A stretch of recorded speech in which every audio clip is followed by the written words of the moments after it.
Hello, welcome to this new episode of the Alex Show TV. And as you can see, I have a guest and I have a very good friend, Tony from London. How are you, mate? Hello, mate. How you doing? Not too bad. Not too bad. Caught a bit of sun. Yes, you look great. Uh, Doing good. and we can tell that the sun is coming into your apartment and better weather, I guess, than, than the beginning of the year. That's it. If the clouds keep away, we'll be all right. That's the only problem. Yeah. But yeah. So, mate, we're talking that we were going to discuss conflict resolution, which is a good topic, which is a very interesting and good suggestion topic. I guess we all need to work on conflict resolution. I think a little bit more people than other, but some people are always in conflict for some reason. It's almost like conflict follows them, but I think they actually have something to do with that. So go for it, mate. I mean, conflict resolution. How do we work on that? Sure. This came to me from I was watching this YouTube channel called Stop a Douchebag in Russia, and it's called Stopcam. That's the Russian name. And what they do, they go on the streets and they target people that drive on the sidewalk. And they say, no, could you please leave the sidewalk? This is a pedestrian place. People with women and children walk on here, old people. Can you please leave? And not most, some do, some don't. Some argue, like, who are you to tell me what to do? Who are you? Where's your authority? They say, we're just ordinary people. We're just trying to help safety for the people on the sidewalk. And it's just interesting how the different reactions they get and how they cope with it. And they're very calm. Sometimes there's conflict, but they're very diplomatic because maybe they've done it a few years. But it's interesting how people's ego will rear its head and go, you're not telling me what to do. How dare you? Who are you? Who are you to tell me anything? I can drive where I want. And what I see it is two agendas. When any conflict, wherever you are in the world or in your relationships with other people, it's a conflict of agendas and ego. So it could be anyone. It could be in a queue and someone jumps the queue and you think that's not fair. I'm going to tell them about this. I'm not having this. And then you become, slighted by this person. Or, I'll stick with the Russian bit. They won't leave the sidewalk in their car. So there's a battle of wills. And they try to explain it diplomatically, but it's for safety reasons. There were children, women, old people on the sidewalk. You're not meant to be here. Go on the road where you're meant to be, and everyone will be safe. And some people leave because they see the reason, and others take it personally as if it's an attack on them. They're not listening to the argument. They're not listening to the logic of safety for people versus you're meant to be on the road. So there's something in people where they don't like being told what to do. And I'm the same, but I will listen to the argument and I try to listen and say, well, yeah, okay, that makes sense. I'll do it. As opposed to someone telling me for their own bullying reasons. They're just sort of bossy people and they take it, power's gone to their head. So it's a negotiation. Yeah, it's a negotiation of, are they telling me this because they're a bully? Or are they telling me this because it's a real legitimate reason of safety or a good cause? So that's where I'd started, mate. I think conflict is negotiating on a level, equal terms. Try to see eye to eye on equal terms and not let the ego come in so that you don't get into arguments because of your ego. Listen to the arguments instead. So, yeah, this is a big subject and covers the whole world, doesn't it, really? Everyone sort of deals with conflict, and I think you just got to face it when you see it, do your best. But it's an ongoing thing and it's spontaneous, so you never know when it's going to happen. And that's the magic of it. You've got to keep your cool and listen to reason. And it doesn't always work. So I'd leave it there, mate. I'd say that's what it is. It's a negotiation and spontaneous, and you've just got to do your best. So I don't know about I agree, mate. It's difficult, and I see it more like an art. I think we all go through it differently, and I think also when we get up there with age, we become better at conflict resolution. As far as what these guys from Russia do, I don't know how to feel about that. I mean, I think their heart is in the right place. Mm. Like it's, why do you go on the sidewalk and people are walking there, there could be an accident, you could run them over. And I understand that, and I actually watched the video shared with me. Quite scary at the beginning because this guy mentioned, I read properly in the subtitles, that he had a gun or he was going for his gun, and he looked Yeah. very, very Russian mafia type. Maybe just an imposter, maybe not real, but the guy also very belligerent and that. I remember I told you I was gonna share again this story that, these boarding groups that I had, that of course the airline will sell you group 1, group 2, group 3, group 4. Group 1 goes at the beginning. Of course, the airline, to make a profit, sells half the airplane is group 1, and you have to make a line. It's very simple. So you get there early, you get to board the airplane, be the first to board the airplane, which has its benefits. You can find places for your bag, you can settle better. I mean, it's not just to get early, okay? It has a purpose. Mm. So these guys felt that they had group 1, a couple of guys. The line was already very long. I was not the first one. We were like maybe number 10 in the line or something. So they start asking, hey, is this group 1? Yes, of course, it says group 1. Oh, we're also group 1. Yes, but there's a line. So, and they say, okay, thank you. And they went to group 2, and basically it's fine. You can board group 2 with a group 1 ticket. It's obvious, okay? So, Okay. so I say, okay, instead of doing the line, they just stay here and they're gonna board, after everyone has boarded on group 1. So the line starts to flow. For me, the airline employee should check those kind of things. And suddenly they jump the line in front of me and say, "Oh, I'm sorry, but I'm group 1. Okay, no, don't think I'm jumping the line." No, yes, of course you're jumping the line. Okay, so I remember, mate, I just smiled and told one of my boys, they are probably more in a hurry than us. Okay. So that was, of course, a little bit sarcastic on my part, and it was like, okay, F you. But what it was to share a message that they know they're wrong. Okay, so are we really gonna? That's the conflict I have with these guys from Russia. That maybe share it. Hey, there's no driving here and that, but to try to convince someone like that. I mean, if I started there saying, "Hey, I told you the line was there," and it was gonna become a mess. Okay. I'm sure someone can, like these guys from Russia, can tone down a conflict like that and be fully diplomatic and even reach a consensus or something. But I think most of the times when you're trying to reason with someone that obviously, in this case, obviously know what they were doing and wanted to play dumb, it's better just to let it pass, like a bird, just let it pass and don't try to stop it or reason with it. I know it's unfair, mate. I think the world is full of those acts, people trying to take advantage. It irks me when there's traffic and there's a clear line, same concept, and someone goes to the front of the line, and then it asks for permission. Hey, can I go in? How about you go to the back of the line? That's it. Because I find it as a disrespect to everyone's time. Right? Same in a band, same in a supermarket, same idea on the bus, on the train.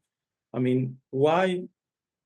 That's for me, it's a clear example of why do you want to take advantage? Why are you so special that you're gonna go to the front of the line and really just basically discredit everyone that is peacefully doing that? Okay. I wish I had an answer for that. I wish there was some resolution there, but I don't think with someone like that, you basically in the car, instead of ignoring them, what I usually do is like, bye, or something like that. But I don't allow them to go in because I say, go back to the line. Don't let them in. In this case, I will have to actually physically, because they jumped in front of me and said, oh, I'm sorry. Oh, this is the line. Oh, we're group 1. We're fine. No, they perfectly knew. They said, the line is too long. We're cutting it. And like that. So I think it goes back even to movies and real life situation with hostages and stuff like that, and the famous negotiators that they apparently have a system or a script they follow to tone down the situation, to really keep, in this case, the kidnapper or whoever is taking someone hostage, to really tone them down, to Yeah. reason with them, to get to a point to get them to basically give up and and solve the situation Yeah. without anyone dying or stuff like that. Yes, it's probably possible, and there's probably a science behind that. But for me, Yeah. it's more like an art. Really, to get with a crazy guy, no matter how much you talk him down or talk her Yeah. down, I mean, it's not going to work. I know what you think of that. Yeah. Yeah, that's good statement. It's a good comment. I think you do have certain people that you're just not going to talk round to reason. That they're not going to listen because they're fixed in their way. They're going to do what they're going to do anyway. And them sort of people are lost causes. You're not going to win. And it does end up in a mess, conflict. So, yeah, like there is, I think both sides have a line where they won't cross. And if you negotiate diplomatically and calmly, even the ones that are unreasonable, if you give them a little, like you say, the negotiating skills it's an art. So if you give them a reason to not do what you want them to do, and they still refuse, you can say, well, we'll give you a punishment. We'll put a sticker on your car, or whatever it is, a punishment for that behaviour. But if you do what we ask you, you get a reward. So it's kind of a balancing act, isn't it? And negotiators are skilled in knowing when to give a reward and when to give a punishment, and how to time it and to speak in a tone of voice that's calm and makes the person listen. Because when you shout, people don't listen anymore. It kind of shouting makes people not listen. So when you lower your voice, people, for some reason, they pay attention because they see you as someone who's reasonable, so listen more. But yeah, it's a matter of carrot and stick, and I suppose every situation is different, and you've just got to stand your ground on what you want to happen, and let them know that. And it's having a line that you will not allow that to be passed. And I think it's up to people individually that they will either cave in and let them do what they want to do, or they'll stick to their guns and say, no, this is the line and I mean it. This isn't, if it's serious enough, if people's lives are in danger, or something happens that there's a threat to safety or health, them sort of things I think need to be stuck to. And maybe to stop a douchebag is not necessarily life and death. It's dangerous, it's risky being on the sidewalk, but it's not necessarily that treacherous. So, but yeah, there are subjects where you have to stick to the line and not allow any movement from it, and that's where it does create a real risky situation. Physical violence or that kind of conflict. So, I think the two sides have an agenda, and it's up to the two sides to find their line where they're going to stick to. And sometimes if the police can be called in or other help, then they maybe can help as well. But the negotiating skills, I think, is what it's all about, isn't it? It's about negotiating and figuring out between the two people, the two sides. This is my agenda. This is my stand. This is your stand. And where do we meet? So, and doing it in a diplomatic way. So, yeah, I think some things you do have to fight for, and some things you don't. Like you said, you don't need to create a scene over it because it's not worth it. But yeah, so conflict resolution it's about having your own set of goals, your set of steps where you're not going to allow others to tread on. And it's like the bully versus the rational. And sometimes you've got to stand up to the bully to make them see sense. And only then will they say, oh, someone's standing up to me. Oh, maybe I'll stop then. Because if you don't stand up, sometimes they push more. If you let them, give them an inch, give them an inch, they take a mile. So Yeah, it's difficult. It is difficult. This is a tricky subject, isn't it? Yeah. Yes, and I know we're talking about problems like the ones we shared, like someone driving in the sidewalk or someone cutting a line. But I think this also applies to personal relationships, mate. And it came to mind as we were talking. I think I shared with you, actually, I'm pretty sure I shared with you that I met someone on YouTube last year. We became good friends. But this person was used to treating others as she wanted, as her words. I have the right to treat people like I want. Okay. And I share after 2, 3 times that she will speak up to me without need. I mean, it was not that I was inviting her to do that. Just because she was feeling like that day and feel like I was a punching Mm, bag that I will, take an insult here and there. And I say, you know what? mm. Let's leave it. You can go your way. I'm going to go my way. Wow, what's the problem? I have the right to speak to others as I like. I'm like that. I'm belligerent. I talk. I raise my voice.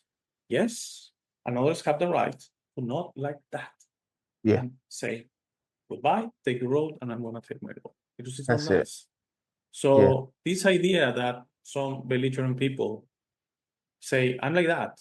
I use harsh language. I raise my voice. You like it, great. You don't like it, great. Perfect. You're right. I don't like it. Take care. yeah, Okay. yeah. It's not that I have to like it. No. So some say, I remember a teacher from school, from university. He was a really not very good teacher. He didn't go to class half the time.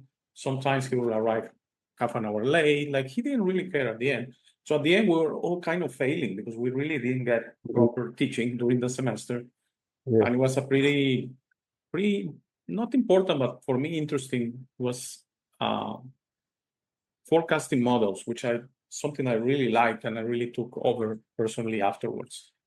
Statistical forecasting models, and but at the end, we were basically studying on ourselves because the guy was useless yeah, as a teacher. Okay, so the last class, instead of teaching, he says, "I know the final exam is coming. Most of you are right there, failing, not failing. If you fail and you go to my office and you start shouting, I'm gonna shout. If you tell something about my mother, I'm gonna say something like that, something about your mother. yeah. If you punch me, I'm gonna punch you back." And we were Wow. like, wow. Oh, I mean, this guy is not only useless, but instead of saying, Yeah, "Hey guys, I was a horrible teacher. Let me try to help you to at least let's put yeah, an extra work for points or something like that, or let's meet here on a Saturday." So no, he was totally defensive about it. And he yeah. was like that. Like, I'm like that. Okay. Sure. So at the end, I think he didn't want any problems, and everyone passed miraculously because some friends Wow. were really down on the grades. But at the Yeah. end, I mean, here in Mexico, 7 or more you pass.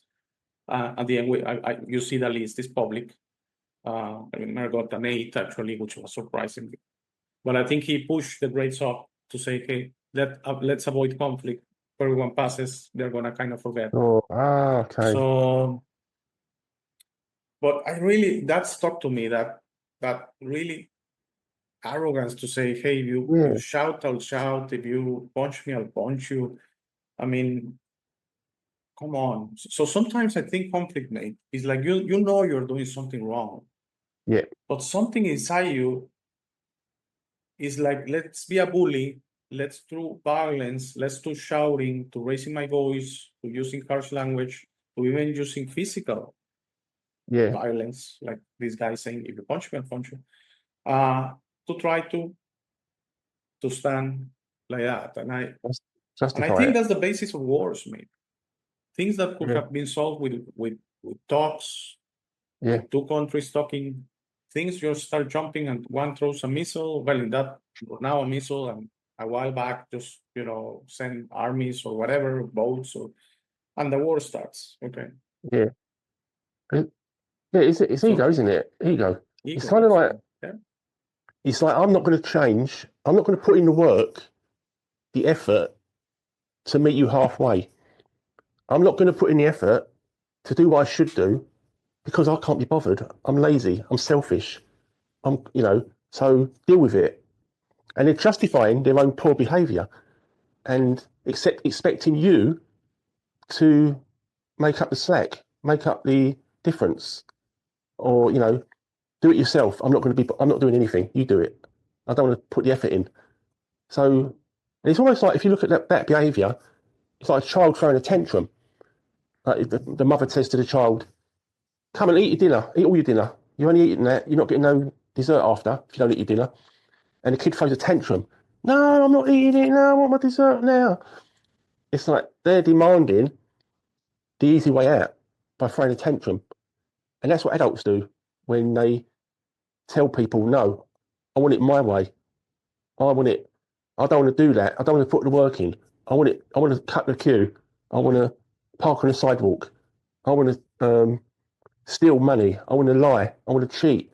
I want to abuse people, verbally abuse and physically abuse people because I'm not going to put in the effort to do the right thing." And it's literally like you can trace that back to childhood when there's a child who's the parent will let him get away with it. "Oh, okay, don't eat your dinner. Here's your dessert. Here's your apple pie and custard. Here's your trifle." And then the kid eats it and gets his own way. And when that kid gets its own way, it grows up thinking that it can get its own way out in the big world. So that's why we get people who create problems because they've been facilitated as a young person and allowed to get away with it young, and that sets them in that mold, So I trace it back to the parent, yeah, discipline, whether not physically but at least sticking to the rules. And if the child thinks it can bend the rules or break the rules, it becomes that as an adult.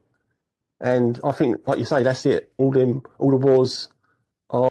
Okay, we're back. We are definitely having technical difficulties. I'm sorry about that. Something going on with my computer, but we really want to get the show out. That's why this has been patched up. Mate, sorry about that. You were talking about how children get away when they get to adults, and we want to take it from there. Thanks. Yeah, I just see that as like the core fundamental reason a child behaves badly is because they're not set boundaries. They're not set like limits and rules and stuck to. It's like you get the rules, and then once you set a rule, you have to stick to it. You can't let the child win because the child will become a tyrant. It will become, a monster. You're creating a monster when you let a child win and when you set a rule. So you have to stick to the rules. And these children that are more domineering or more, they overpower the parent, they become the terrible people in life as an adult. So it's the parents, really, that's the root of it, I see, is when the parent lets this child do what it wants and can do no wrong. And it's sometimes the parent, it could be laziness or it could be frustration, it could be all sorts of reasons. But the parent, I believe, should make the effort to stick to the rules at least. And it gives the child a fighting chance as an adult, gives the child a character that is more reasonable and it can see the reason for things and the reason for rules as opposed to just being dominating over other people. So yeah, that's all I would say. Rules need to be stuck to when they're young. Otherwise, you're going to have the world we see today and some of the people in it. Yeah. Yeah, mate, I agree completely. And I want to kind of continue on that, just basically give you my final argument here that the person I had this issue with, her justification was exactly that. It's because when I was young, I was always talking like that. People in my family would talk to me like that. That's bad. That's unfortunate. But I don't think that gives you the right to then in adulthood treat others like that and expect that to be fine. Because you have the possibility to change. Okay. So if you, for example, had a father, which usually happens, I know why, with a father figure, that will shout to you, that will talk down to you, that will tell you, you're awful and that's bad. That's unfortunate. That was not supposed to happen. But I don't think that forcefully makes you treat everyone like that in adulthood and expect them to be fine and just justify by saying, "Hey, I'm like that," because then how different are you from your father?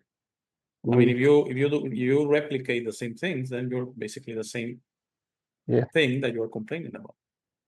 True. So how about you break that pattern and become different and actually treat people the best way you can? Yeah.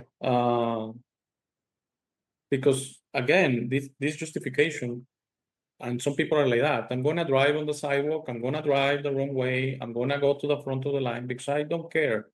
Okay, I'm like that. So you just need to take it. Yeah. Okay. Not good. Or just play dumb like these people at the airline, Yeah. at the airport. That's it.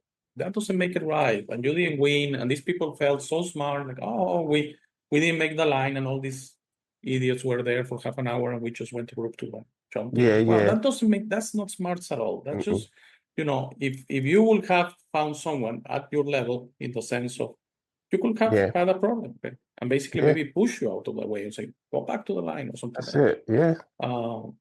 But I remember that very strongly, that, I'm like that because I was treated like that. That is like saying I'm a robber because I grew up in a family of criminals. Okay. Yeah. And you cannot change, and you Yeah, cannot yeah. try to do something different. You cannot try to Yeah. be better. You can. You Yeah. can. Okay. So I think although there are some tactics, and this is my final point on this. There's some ways in this art to try to solve a conflict. If you really find someone like that, you are not gonna change them. Okay.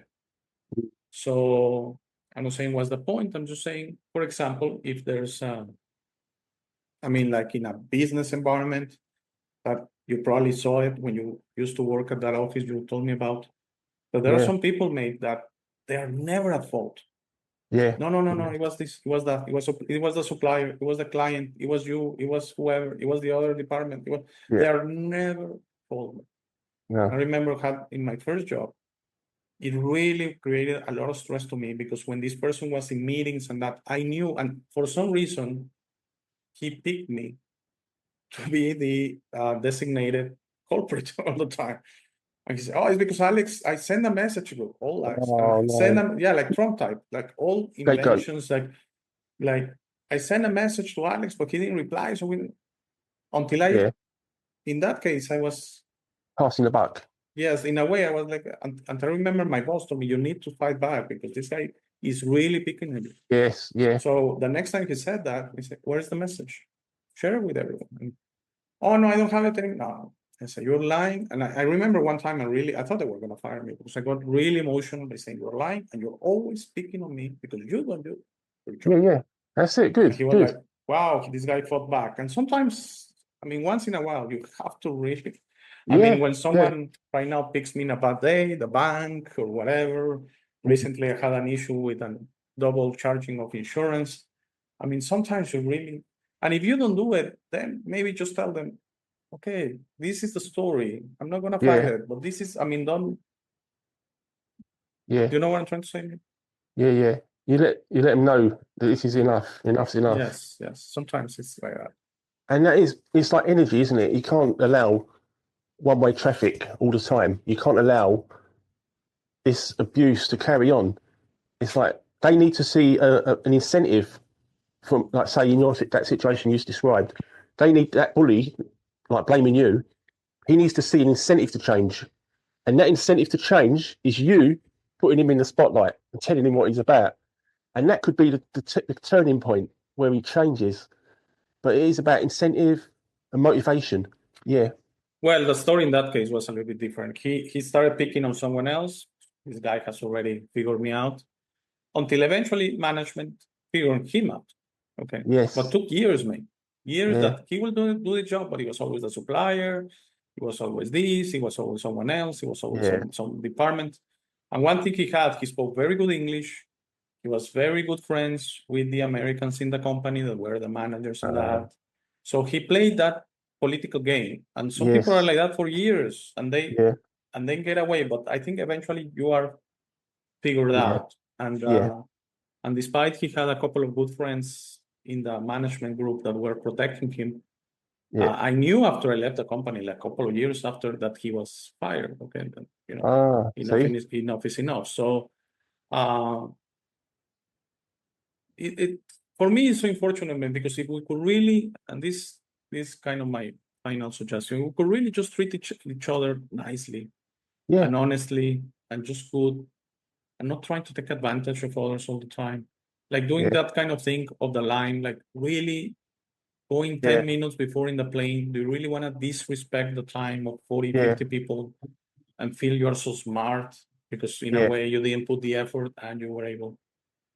And of course you are not made, of course you are not neutral to it. Maybe we got into the plane and they were laughing, or we got early and we I wanted to say something, but you know, what I'm trying is go back to neutral, go back to whatever, okay? And not take into myself that I need to fix the world.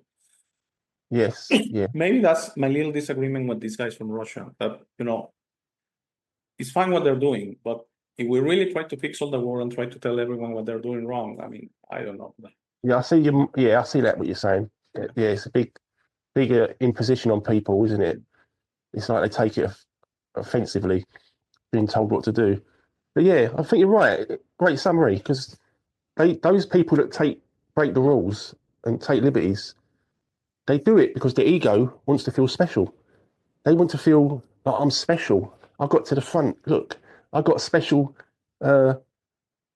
bonus. So I jumped the queue, whatever it is, and then that's food for the ego, and that ego isn't never satisfied because it will always want more. The next day, it wants another boost. It wants another bend the rule, break the rule, to feel worth something, to feel special. And why don't we just feel equal, like human beings, and treat each other as human beings instead of trying to one-upmanship? Oh, I'm better than you. You're down there. I'm up here. I'm at the front. You're at the back. Why? Just be human beings. And that's ego, that is. So, yeah, really good summary, mate. I think that's the sum of it, really. To just treat each other properly and do the right thing. Yes. Just try to treat everyone as you want to be treated. And so if you're having a bad day, sometimes just breathe and take a step back and say, you know, I'm not having a good day. Maybe we should have this conversation some other day. That's perfect. That's acceptable. I don't have a problem with that. But for you to really raise your voice to me, to treat me belligerent when I'm saying a good day, you know, how are you? Why? And why do I deserve that? That's not like that. Okay, because again, this doesn't mean you're going to be punching bags of the rest of the world. Same, you're not going to fix the world. Same, you're not going to say, hey, treat me like you like. And no, maybe you're not going to get upset. Maybe it's not going to be a conflict, but you can say, you know what, take care. I'm going my way.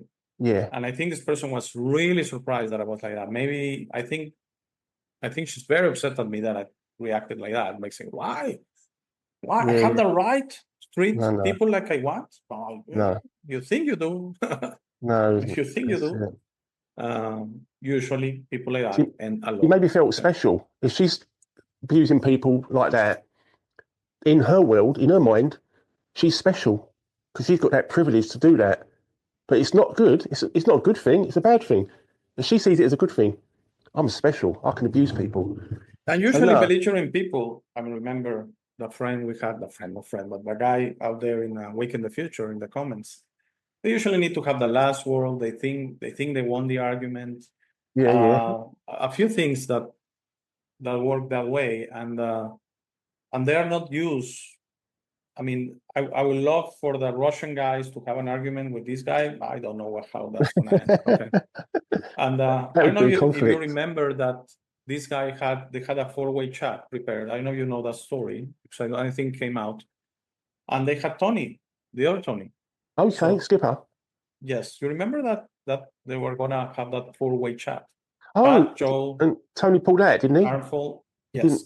So so Harmful starts belligerent, saying, "Hey Tony, whatever." I don't know how it went, but Tony said, "You know what, guys, have a good day. Same stuff I did, mate. Have a great day. I'm out of here. I mean, I'm not gonna take this." Okay. That's it. That's it. That's the way to do it. Yeah. All right, mate. Thanks, mate. So I apologize for the technical things I need to figure out. I think I need to order a few pieces for my computer. But I think at the end it's gonna come out okay. Thanks, mate. Yeah. Cheers, mate. Take care. Have a great day. You too. Take care. Bye-bye. Bye. Thank you for making it to this part of the video. This is my favorite part. This is where I suggest to you that you discover your true self. You are not what you have been groomed to believe. You are this incredible being without limits that has eternal life, amazing strength, infinite wisdom, and a big, beautiful heart. All your limits are always self-imposed. Your best version in this reality is inside you. Your only mission on this life is to become a beacon of love and to serve others. This version is ready to be discovered today.